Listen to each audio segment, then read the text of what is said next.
What if I told you some of America's oldest secrets are hiding in plain sight? High above the Susquehanna River, the rocks at Chickies Rock carry strange carvings, symbols no one fully understands. Who made them? And why do they still feel so mysterious today? And then, along the quiet flow of the Monongahela River, there's a different kind of mystery. A fort that appears in history but has no location, no ruins, no proof. Just a story lost somewhere in time. Two places, two unsolved mysteries.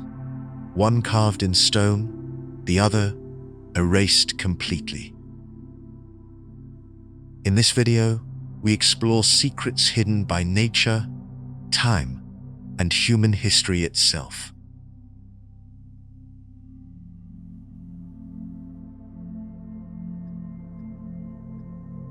Because sometimes, the biggest mysteries aren't the ones we can't see. They're the ones we should have found by now. The Chickies Rock Petroglyphs. There's a place in Pennsylvania where the river moves slow, the wind sounds like whispers, and the rocks, well, the rocks might be trying to tell us something.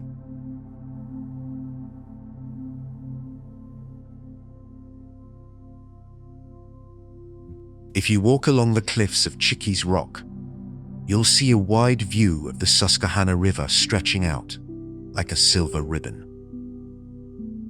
It feels peaceful at first, calm, quiet, almost too quiet. But hidden on these rocks are strange carvings, symbols etched into stone long before modern towns. Long before roads, maybe even long before recorded history in this region. These are the Chickies Rock Petroglyphs, and no one fully agrees on what they mean or who made them. At first glance, the carvings don't look like much, just scratches, lines, shapes that seem random. But if you stop and really look, patterns begin to form. Circles, Cunan-like figures. Strange markings that don't match any alphabet we use today. And that's where the mystery begins. Who made these carvings? Most experts believe they were created by Native American tribes that lived in this area thousands of years ago. Groups connected to the larger Algonquian peoples are often mentioned. They lived along rivers like the Susquehanna, depending on the land for survival. But here's the problem. There's no clear record linking any one tribe directly to these exact symbols. No written explanation. No story passed down that says, yes, we made these, and here's why. So we're left guessing. Some researchers say the carvings could be spiritual. Maybe they were part of rituals, messages to spirits, a way to connect with nature or mark sacred ground. The river below could have been important, maybe even seen as a path between worlds. Others think they might be maps, early navigation tools carved into stone, directions for travelers moving through the land. But if that's true, why are the symbols so hard to understand today? And then there are the more unusual theories. Some people believe the petroglyphs weren't made by humans at all. Now that might sound extreme, but when you look at certain shapes, it's easy to see why people start asking questions. Some carvings don't look like animals or humans. They look abstract, almost like something trying to copy reality, but not quite getting it right. Over the years, stories have grown. Some say the symbols change depending on the light. Others claim that new markings appear where none existed before. There's no strong proof of this, but the stories continue. And that's the thing about places like Chickies Rock. Once mystery takes hold, it spreads. But let's come back to what we do know. The carvings are old, very old. Some estimates suggest they could be over 1,000 years old, possibly even older. They were carved using stone tools, which would have taken time, effort, and purpose.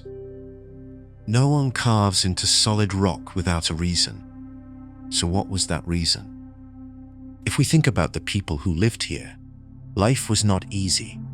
Survival depended on understanding nature, weather, animals, seasons. Everything had meaning. So it makes sense that these carvings weren't random. They were important. Maybe they marked a gathering place, a spot where people came together during certain times of the year. Or maybe they were warnings, signals left for others passing through. Be careful here. This land belongs to us. Or even something more symbolic, something we no longer have the knowledge to understand. And then there's another layer to this mystery, the damage. Over time, many of the original carvings have been worn down. Some were lost to erosion. Others were destroyed by human activity. Quarrying in the area, especially in the past, removed large sections of rock, entire parts of history, gone. And that raises another question. What have we already lost? It's possible that the carvings we see today are only a small part of a much larger story, pieces of a puzzle that no longer exists in full. Imagine trying to understand a message when half the words are missing. You might get close, but never fully understand. Visitors who come to Chickies Rock today often don't realize what they're looking at. The petroglyphs aren't flashy. There are no bright signs pointing them out. You have to know where to look. And even then, you might walk right past them. Maybe that's part of the mystery too. Something important, hidden in plain sight. And if you stand there long enough, staring at those carvings, you start to feel something strange. Not fear exactly, but a kind of quiet curiosity. Like the rocks are holding onto a secret they're not ready to give up. You begin to wonder about the person who carved them. What were they thinking? Were they alone? Did they believe someone or something would see these symbols in the future? Maybe they never imagined people like us, standing there hundreds or thousands of years later, trying to understand their message. Or maybe that was exactly the point, to leave something behind, something that would outlast them. A mark that says, we were here. And in that sense, the petroglyphs have done their job. They've survived. Even with damage, even with time working against them, they're still there, still asking questions. Now, let's talk about what it's like today. Chickies Rock has become a popular hiking spot. People come for the view, the fresh air, the quiet escape from busy life. And that's one of the positives.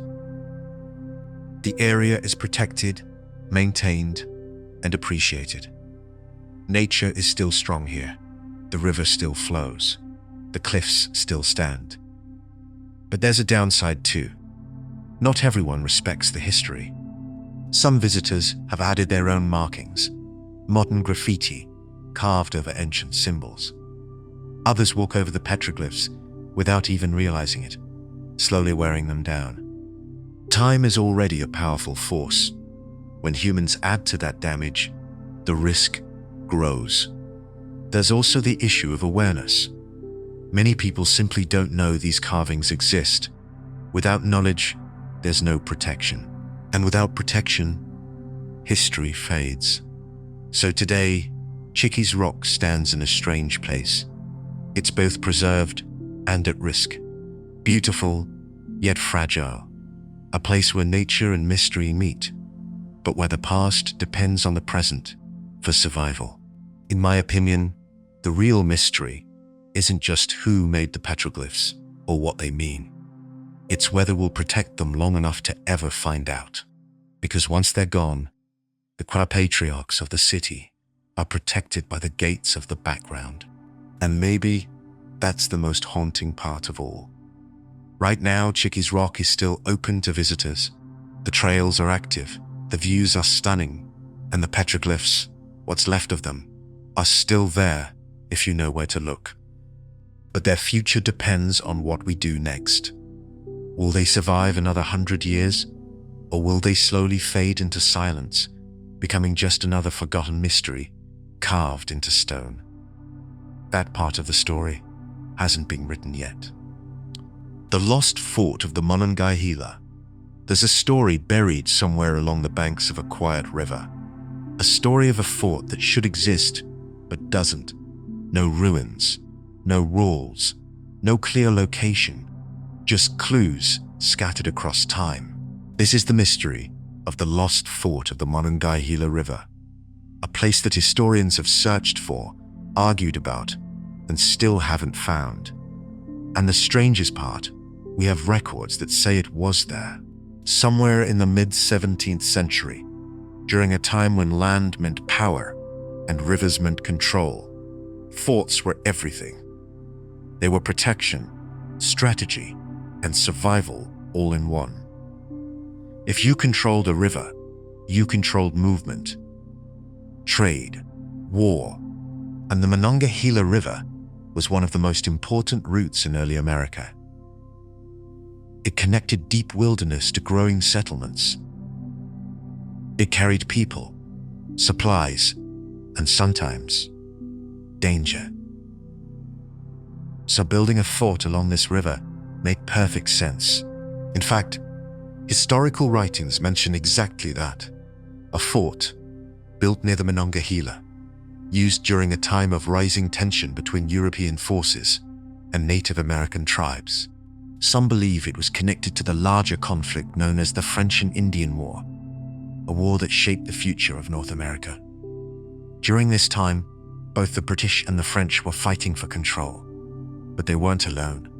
Native American tribes were deeply involved, choosing sides, defending land, and fighting for their own survival.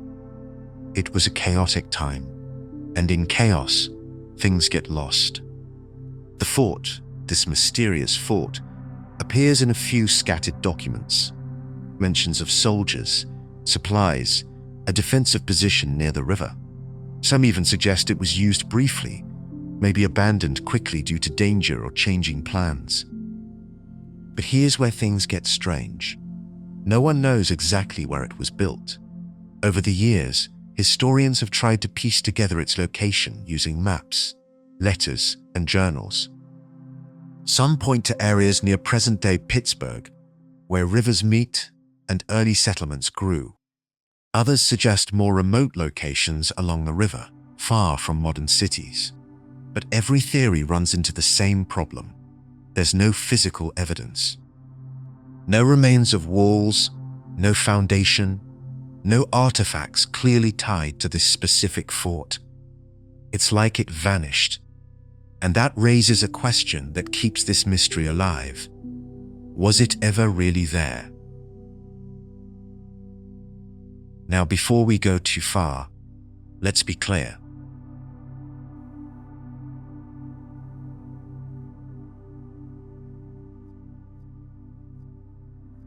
The documents mentioning the fort are real. They exist. But they're vague, incomplete, sometimes even contradictory. One account might describe a small wooden structure. Another hints at something more organized, more permanent. Some suggest it was built in a hurry. Others imply it took time and planning. It's like multiple people saw different versions of the same place. Or maybe they weren't all talking about the same fort at all. And that opens up another possibility.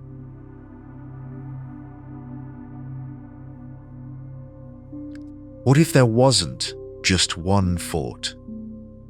What if there were several temporary structures along the Monongahela River, built and abandoned quickly during the chaos of war? Small defensive points that never made it into detailed records.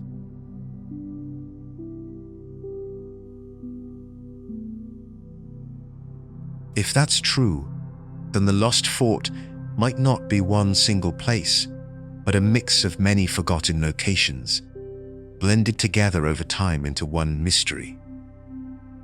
But even that idea doesn't fully explain the silence.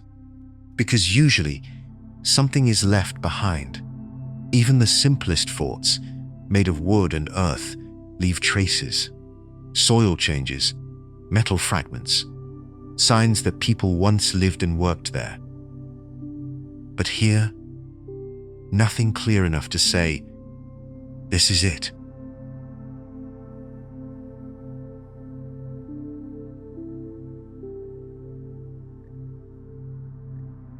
And then there are the stories. Locals in some areas along the river have passed down tales of strange findings. Old tools, pieces of metal, unusual ground formations. Nothing confirmed, nothing officially linked, but enough to keep curiosity alive. Some say the fort was destroyed completely, burned down during an attack, leaving little behind. Others believe it was intentionally dismantled, taken apart by the very people who built it, maybe to prevent enemies from using it. And then there's a quieter theory, one that doesn't involve fire or war, but time. The Monongahela River has changed over the years.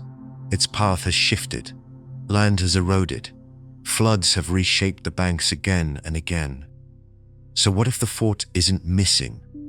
What if it's simply gone, washed away, buried beneath layers of sediment, hidden underwater or deep beneath the ground, where no one has thought to look? It's not impossible. Nature doesn't preserve history, it rewrites it. And along a river, that process happens faster than most people realize. But even with that explanation, there's something about this mystery that feels unfinished. Because usually, when something disappears, we at least know where to start looking. Here, we don't even have that. Just guesses, just fragments. And that's what makes the lost fort of the Monongahela so fascinating. It's not just a missing place, it's a missing piece of history, a gap in the story. And humans don't like gaps. We want answers, clear ones. We want to point to a spot on a map and say, there, that's where it happened. But this time, we can't. Imagine standing by the river today, the water moving slowly, the trees lining the banks, everything calm and quiet. It's hard to picture soldiers here, hard to imagine tension, fear, the sound of construction or conflict. But if the stories are true, that's exactly what once existed. A fort, a purpose, a moment in history that mattered enough to be written down, but not enough to be remembered clearly. And maybe that's the real mystery. Not that the fort is lost, but that it was forgotten. Think about it. During the French and Indian War, there were many forts. Some became famous. Some played key roles and were carefully documented. But others, they were temporary. Built quickly, used briefly, and then left behind as the war moved on. To the people at the time, maybe this fort wasn't important enough to record in detail. Maybe it was just one of many small outposts, doing its job and then disappearing from focus. But over time, even small things can grow in importance, especially when they go missing. Because now, that lack of information becomes the story. Historians today continue to search. They study old maps, compare written accounts, analyze the landscape. Technology helps: ground scanning, aerial views, modern tools that can see beneath the surface. But even with all that, no clear answer. And every year that passes makes it harder. Land changes, construction happens. Modern life builds over the past, sometimes without even knowing it's there. It's possible, very possible, that the lost fort lies beneath a road, a field, or even a town. hidden in plain sight, just like so many other pieces of history. Or maybe it's somewhere quiet, untouched, waiting for someone to notice the smallest detail, a pattern in the soil, a fragment of metal, a clue that finally connects the dots. Until then, the mystery stays open. Now let's talk about the present. The Monongahela River region today is a mix of nature and development. Cities like Pittsburgh have grown into major urban areas, full of life, industry, and movement. That's one of the positives. History hasn't stopped progress.